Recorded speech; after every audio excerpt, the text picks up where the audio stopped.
কিমান টকা পায় এনে?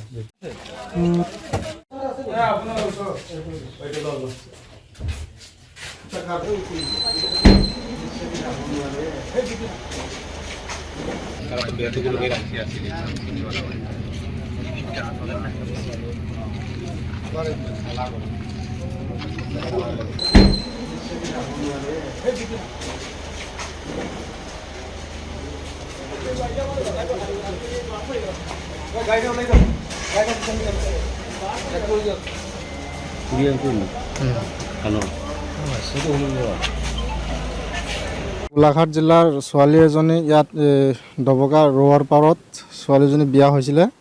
তেখেতৰ গিৰিয়েকে অশ্লীল ভিডিঅ' বনাবলৈ জোৰ জুলুম কৰে আৰু ছোৱালীজনীক ভয় ভাবুকি দি পেলাই পেট্ৰল দি ঢালি দি জ্বলাই দিম বুলি বা কেৰাচিন দি জ্বলাই দিম বুলি ভয় ভাবুকি দেখুৱাই পেলাই অশ্লীল ভিডিঅ' আৰু মাৰপিট বহুত কৰে আৰু এইবিলাক ভিডিঅ' বনাই কি কয় পঞ্চায়তত ভাইৰেল কৰি দিছে। বিশেষকৈ আমাৰ গোলাঘাট ডিষ্ট্ৰিক্ট বুলিয়ে নহয়, আমাৰ গোটেই অসমৰ বা ভাৰতবৰ্ষৰ মান ইজ্জতৰ কথা কাৰণে আমি থানাৰ যোগেদি আহি ছোৱালীজনীক আমাৰ উদ্ধাৰ কৰি নিবলৈ আহিছোঁ। বৰপূৰ্বক কৰিছে, বহুত বিয়া অশ্লীল ভিডিঅ'বিলাক কৰি আছে। গতিকে ছোৱালীজনী আজি তাৰ মুখৰ এপাৰ্টমেণ্টত পোৱাৰ পিছতে পৰিয়ালৰ গোটেইখিনি মানুহে গম পায় আৰু ল'ৰাটোৰ পৰিয়ালৰ মানুহে গম পায়। গতিকে আমি আজি ছোৱালীৰ বাপেক লৈ পেলাই ভাইক ককাই লৈ পেলাই মই নিজে লগত আহিছোঁ আৰু ছোৱালীজনীৰ A to Z recording video' মোৰ ওচৰত আছে। ছোৱালীজনী কৈছে অকলশৰীয়াকৈ আপোনালোকে এক গাড়ী লৈ নাহিব, আপোনালোকে কমচে কম 2-3 গাড়ী পুলিচ লৈ পেলাই আহিব। তাৰ উদ্দেশ্য বুজা যায় ল'ৰাটো বহুত টেলেণ্টাৰ আৰু ল'ৰাটো বহুত মানে তাৰ বিৰাট মানে তাৰ ছাইড পাইট বহুত হাত দীঘলীয়া কথা মানে এনেকুৱা বুজা গৈছে মানে ছোৱালীজনীৰ। এই ঘটনাটো বিগত আজি বহুত দিনৰ পৰাই হৈ আছে আৰু ছোৱালীজনীক কাশ্মীৰত না জম্মুত নি পেলাই বহুত দূৰত নি পেলাই এইবিলাক অশ্লীল ভিডিঅ' বনাইছে আৰু ভাইৰেল কৰিছে অল ইণ্ডিয়াৰ অল অসমত। মানে এনেকুৱা জেগা বাকী নাই যে এনেকুৱা মানুহৰ মোবাইলত নাই যেন কম বেছ যোৱা নাই তেওঁলোকৰ মোবাইলত মানে। আৰু এইবিলাকৰ ক্ষেত্ৰত আজি সমাজৰ পৰা আমাৰ সমাজৰ মানুহে এই ছোৱালীজনীৰ মাক বাপেকক একেবাৰে ডাইৰেক্ট খাৰিজ ৰখা নিচিনা অৱস্থা হৈ গৈছে। গতিকে এওঁলোকে মুখ দেখাব নোৱাৰিছে, এনেকুৱা অৱস্থা হৈ গৈছে বুজিছে। তেওঁলোকক কমপ্লেইন বহুত কৰিছে নেকি তেওঁলোকে ছোৱালীৰ বাপেক মাকক তৰফৰ পৰা, তথাপি সি বন্ধ নকৰে। এতিয়ালৈকে আপোনালোকৰ লিংক ভাইৰেল যদি আপোনালোকক মই দিওঁ এতিয়ালৈকে আপোনালোকে চবে চাব পাৰিব। এনেকুৱা অৱস্থা মানে একদম ইজ্জত মানহানি কৰি দিছে চবফালে।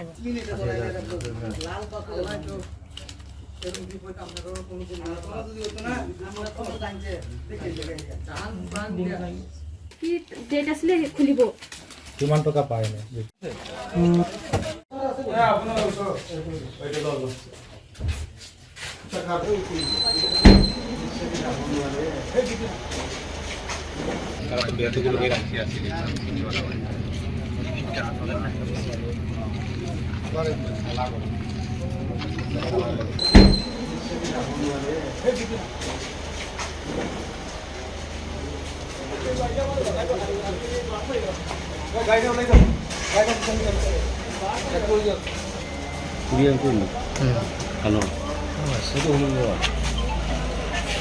গোলাঘাট জিলাৰ ছোৱালী এজনী ইয়াত ডবকা ৰোৱাৰ পাৰত ছোৱালীজনী বিয়া হৈছিলে।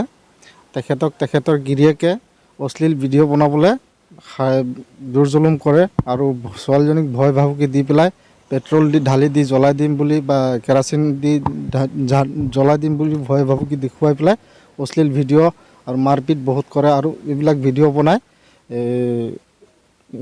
কি কয় পঞ্চায়তত ভাইৰেল কৰি দিছে। বিশেষকৈ আমাৰ গোলাঘাট ডিষ্ট্ৰিক্ট বুলিয়ে নহয়, আমাৰ গোটেই অসমৰ বা ভাৰতবৰ্ষৰ মান ইজ্জতৰ কথা কাৰণে আমি থানাৰ যোগেদি আহি ছোৱালীজনীক আমাৰ উদ্ধাৰ কৰি নিবলৈ আহিছোঁ। বৰপূৰ্বক কৰিছে, বহুত বিয়া অশ্লীল ভিডিঅ'বিলাক কৰি আছে। গতিকে ছোৱালীজনী আজি তাৰ মুখৰ এপাৰ্টমেণ্টত পোৱাৰ পিছতে পৰিয়ালৰ গোটেইখিনি মানুহে গম পায় আৰু ল'ৰাটোৰ পৰিয়ালৰ মানুহে গম পায়। গতিকে আমি আজি ছোৱালীৰ বাপেক লৈ পেলাই ভাইক ককাই লৈ পেলাই মই নিজে লগত আহিছোঁ আৰু ছোৱালীজনীৰ A to Z recording video' মোৰ ওচৰত আছে। ছোৱালীজনী কৈছে অকলশৰীয়াকৈ আপোনালোকে এক গাড়ী লৈ নাহিব, আপোনালোকে কমচে কম 2-3 গাড়ী পুলিচ লৈ পেলাই আহিব। তাৰ উদ্দেশ্য বুজা যায় ল'ৰাটো বহুত টেলেণ্টাৰ আৰু ল'ৰাটো বহুত মানে তাৰ বিৰাট মানে তাৰ ছাইড পাইত বহুত হাত দীঘলীয়া কথা মানে এনেকা বুজা গৈছে মানে ছোৱালীজনীৰ এই ঘটনাটো বিগত আজি বহুত দিনৰ পৰাই হৈ আছে আৰু ছোৱালীজনীক কাশ্মীৰত না জম্মুত নি পেলাই বহুত দূৰত নি পেলাই এইবিলাক অশ্লীল ভিডিঅ' বনাইছে আৰু ভাইৰেল কৰিছে অল ইণ্ডিয়াৰ অল অসমত মানে এনেকা জেগা বাকী নাই যে এনেকা মানুহৰ মোবাইলত নাই যেন কম বেছ যোৱা নাই তেওঁলোকৰ মোবাইলত মানে আৰু এইবিলাকৰ ক্ষেত্ৰত আজি সমাজৰ পৰা আমাৰ সমাজৰ মানুহে এই ছোৱালীজনীৰ মাক বাপেকক একেবাৰে ডাইৰেক্ট খাৰিজ ৰখা নিচিনা অৱস্থা হৈ গৈছে গতিকে এওঁলোকে মুখ দেখাব নোৱাৰিছে এনেকুৱা অৱস্থা হৈ গৈছে বুজিছে তেওঁলোকক কমপ্লেইন বহুত কৰিছে নেকি তেওঁলোকে ছোৱালীৰ বাপেক মাকক তৰফৰ পৰা সেই তথাপি সি বন্ধ নকৰে এতিয়ালৈকে আপোনালোকৰ লিংক ভাইৰেল যদি আপোনালোকক মই দিওঁ এতিয়ালৈকে আপোনালোকে চবে চাব পাৰিব এনেকুৱা অৱস্থা মানে একদম ইজ্জত মানহানি কৰি দিছে চবফালে